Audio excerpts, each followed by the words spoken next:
Welcome to the channel. The Odin 2 has probably been, at least for since its release, kind of the premier Android-based emulation handheld that you can currently purchase. And it's not without reason. The Odin 2 is capable of playing quite a few games. Most PlayStation 2, which is to a lot of us kind of the holy grail of emulation handhelds, as we want to be able to play PlayStation 2 at full speed.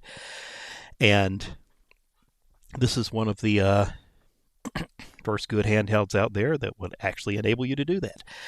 And it has been out for a little while now, and it does now, particularly since handhelds like the Ally and the Steam Deck have come down considerably in price.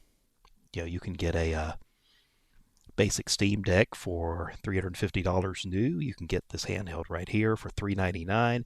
And currently, the cheapest Odin 2 that you can buy, since the base is not available for order anymore, is either the Pro or the Mini 2 base, and those will run you, $330-ish to about $350 or thereabouts. So these handhelds are actually pretty comparable in price now.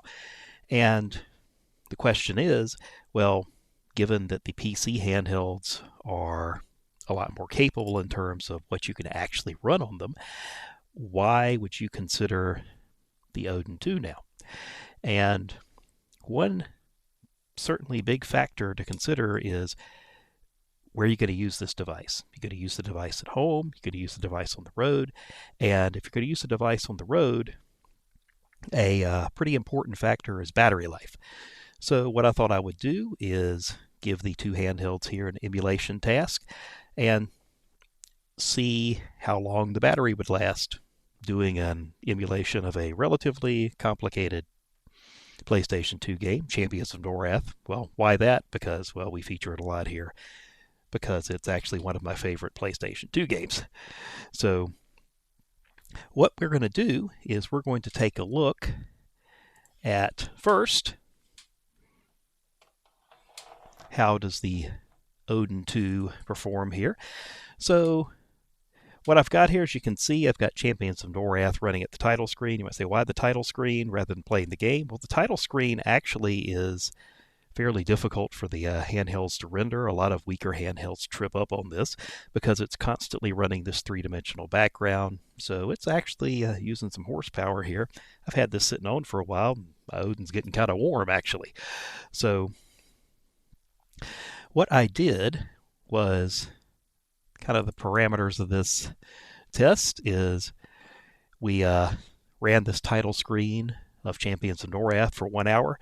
I don't like running my battery down to next to nothing. I mean, I'd be more scientific if I just let the battery run until the handheld died, but I don't like to do that to my handheld. So I figured, well, let's compromise. Let's let it run for an hour and see how the battery life is affected here.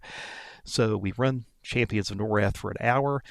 For this one, I used Nether SX2 based on the 4248 version. We set this to 1080p or 3x resolution, and the other settings for the emulator were default. So whatever comes up as default under optimal settings. I have this at 50% brightness, and I think I've actually given the Odin 2 a little bit of an advantage here, because you may have noticed when I had both handhelds on the screen at once, basically, I guess due to the way the handhelds here handle the I guess the brightness setting, 50% brightness on the Ally is considerably brighter than 50% on the Odin 2. 50% on the Ally, I'd probably play it at that brightness. But here, I think I would actually turn this up a bit to actually play the game, because it's kind of dim, as you can see at the moment. But I just wanted to have kind of a baseline for comparison here, so I set both the handhelds to 50% brightness. I have Wi-Fi on, which is how I normally run the thing, and have Bluetooth off because I don't really use Bluetooth devices with my Odin 2. So that's kind of the parameters of the test. We set it up, we let it run, And after an hour, came back and took a look at how much battery we had left. So after an hour, I started with 100% battery. I basically just got the emulator set up and then unplugged.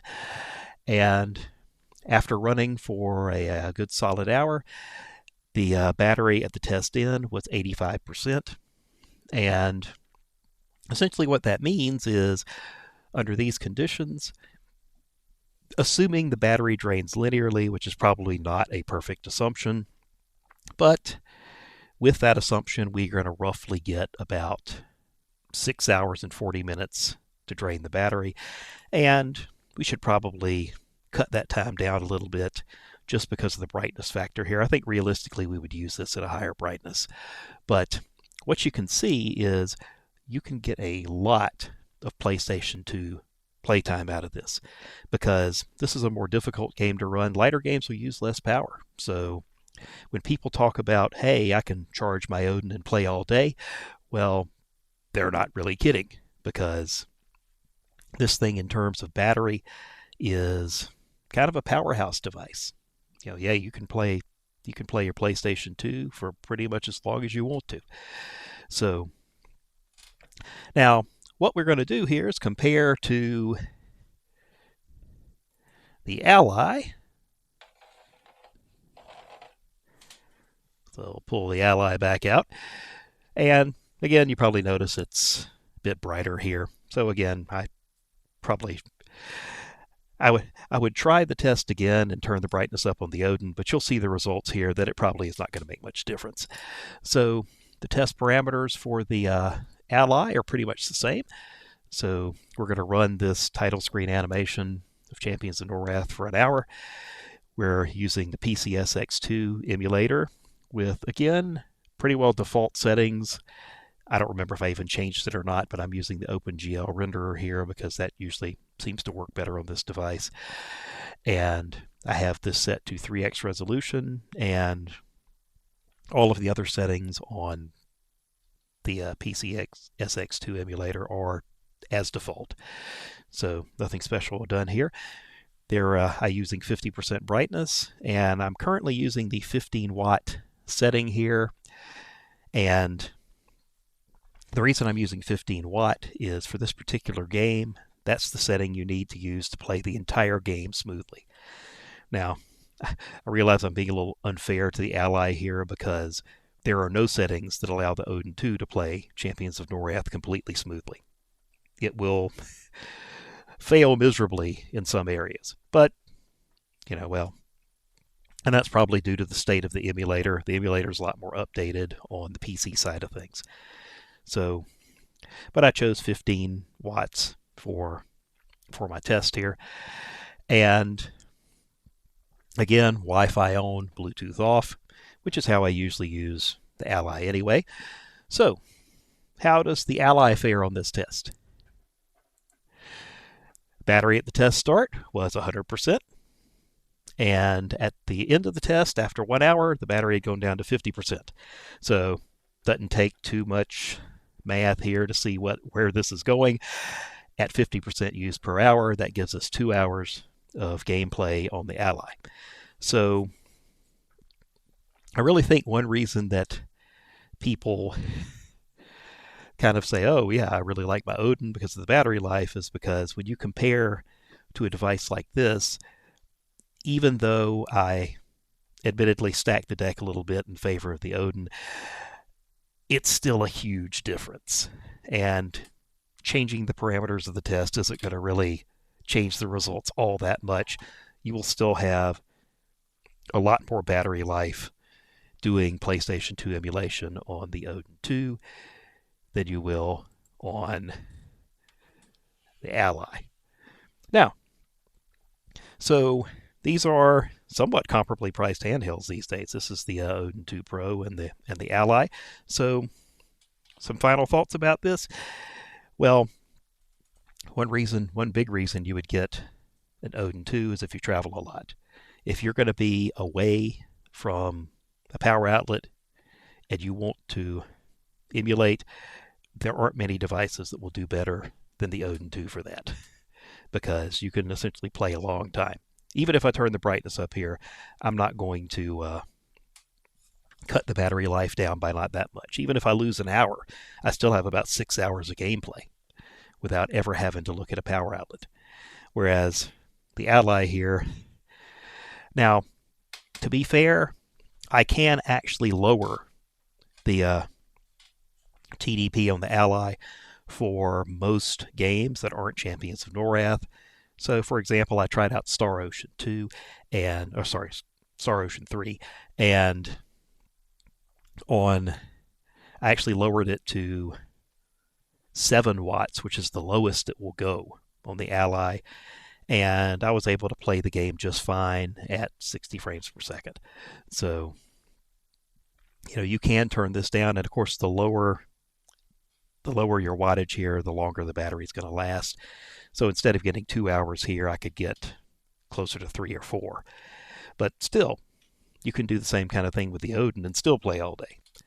So if you're relying on the battery and you're using these handhelds for travel, then the Odin is definitely still the way to go, even though the price of PC handhelds has come down a lot, and it's pretty well very similar to what these Android handhelds are costing these days, and in some cases maybe even less. Now, that said, if I'm traveling, I'm taking the Odin 2, but if I'm playing at home, it is far more comfortable to play PlayStation 2 and other games that use the analog sticks pretty heavily on handhelds like the Ally and the Steam Deck in particular. So I still think there's a good case to make for getting the Ally as long as you're not a traveler. So if you're a traveler, the Odin is a sure bet for emulation because of that great battery life. But if you're playing at home, a PC handheld may actually end up being a better choice, particularly since the costs are getting comparable now. So I hope you all enjoyed this little competition between these handhelds. You might say, hey, why didn't I use the Steam Deck? It's like, well, I didn't want to let my Steam Deck OLED sit at a title screen for an hour. I don't want to have any risk whatsoever of burn in just for a little test like this. I don't think it would burn in at 50% brightness, but still. And besides, I can only fit 2 handhelds on the screen at once. So the Odin 2 versus the Ally. So if you have any questions about the test or something I did wrong or something I did right, let me know in the comments. Hope you enjoyed the video. And if you liked the video, please hit the like button, subscribe to the channel for more content, and I will see you next video.